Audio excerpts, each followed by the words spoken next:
నమస్తే, welcome to Ankusam news. Basically మన కర్మ ఏమిటి అని అంటే బీజేపీ వాళ్ళకు సగం తెలుసు, సగం తెలీదు. ఈ చంద్రబాబు నాయుడు అనే వ్యక్తి పూర్తిగా అబద్ధాల మనిషి, మోసాల మనిషి.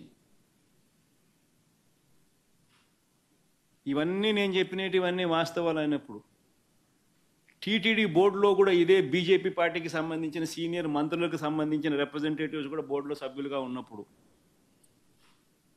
ఈ ప్రొసీజరు, ఈ ప్రాసెస్ అనేది వాళ్ళకి తెలియదా? కనుక్కోమని. తెలియకపోతే కనుక్కోమని చెప్పండి. కనుక్కొని తప్పు చంద్రబాబు నాయుడు అనే వ్యక్తి ఈ మాదిరిగా దుష్ప్రచారం చేసి ఉంటే, చంద్రబాబు నాయుడు అనే వ్యక్తి మీద అక్షింతలు వేసే ధైర్యం ఈ బీజేపీ పార్టీకి ఉందని నేను అడుగుతాను. నిజంగానే వాళ్ళలో చిత్తశుద్ధి ఉంటే, నిజంగానే వాళ్ళ హిందువుల రిప్రజెంటేటివ్ కింద వాళ్ళు నిజంగానే సిన్సియర్గా, నిజంగా వాళ్ళు మనుషులైతే, సిన్సియర్ మనుషులైతే చంద్రబాబు నాయుడు తిట్టాలి, చంద్రబాబు నాయుడును అక్షింతలు వేయాలి.